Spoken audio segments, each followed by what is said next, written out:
Alright, welcome back to my fourth and final video on the Jesus hymn in Philippians 2.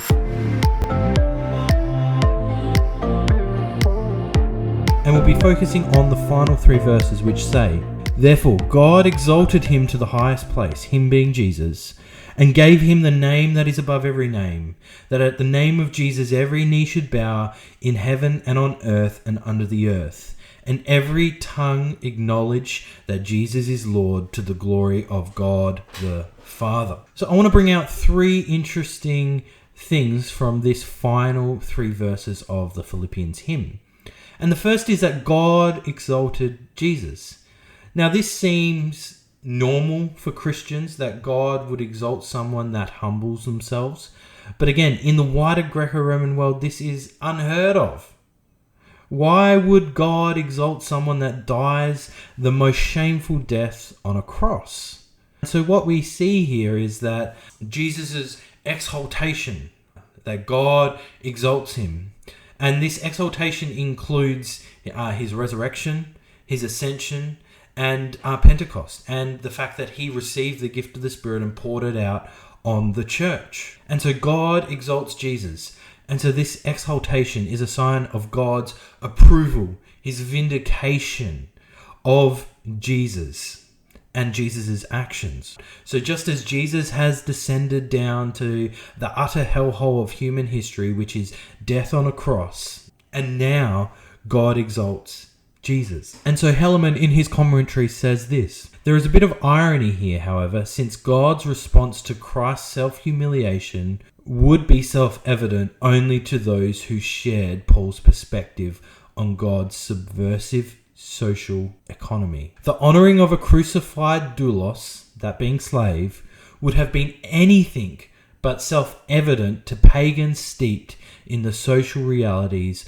of Roman Philippi." That is, this idea that God exalts Jesus is something that is not self-evident in Paul's world. It's only really self-evident to those who are Christians and who understand the biblical narrative and who God is like. And second, we should note something about this exaltation. What's really important is not to exalt yourself, to give yourself a name, to give yourself reputation or status.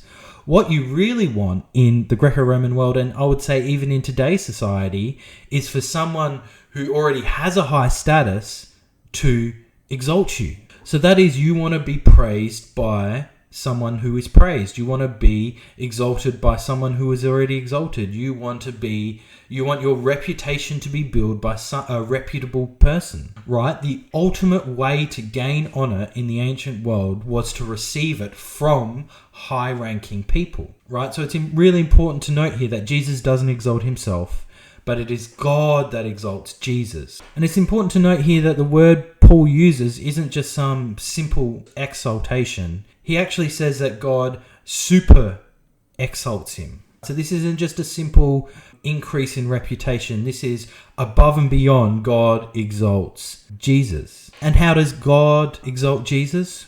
Well, God gives Jesus the name that is above every name. And this language of name means reputation, fame, status, acknowledgement. That God, although Jesus being in the likeness of God descends, in response to this, God then gives him the name that is above every name, gives him the status that is above every status, gives him the reputation that is above every reputation. God super-exalts Jesus. And third, Paul notes that everyone will note this super-exaltation. Paul says that every knee will bow and every tongue will acknowledge that Jesus is Lord. And so we should first note that some people will use these passages to have sort of a universalistic understanding of salvation. That is, they argue that because every knee bows and every tongue confesses, therefore everyone will ultimately be saved.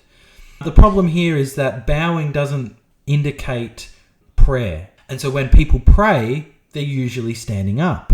What bowing means is an act of submission. It's an act of reverence. So it's essentially saying that everyone will submit to Christ, that everyone will acknowledge his status, his reputation, his standing. And so this language of every knee bowing and every tongue confessing is drawn from Isaiah 45 verse 23, which states, "By myself I have sworn, my mouth has uttered in all integrity, a word that will not be revoked. Before me every knee will bow, and by me every tongue will swear." And this is Yahweh talking about himself.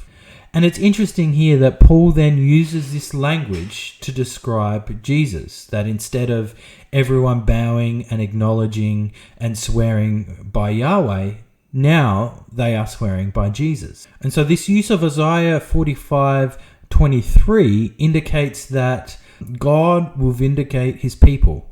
And as an application, this is a promise for us that if we follow in the steps of Jesus, God will vindicate us. God will exalt us. That those that humble themselves will be exalted by God. And so this is not only something that Paul and Timothy seek to do, but this is also an application for us. That those among us that humble themselves like Jesus humbled himself will be exalted like God. Just as God exalted Jesus, so God will exalt us if we humble ourselves. Thanks for watching this final video in the series on the Jesus hymn in Philippians 2. If you've enjoyed this, please consider hitting like, subscribing, leaving a comment or sharing it on your social media networks. Thanks.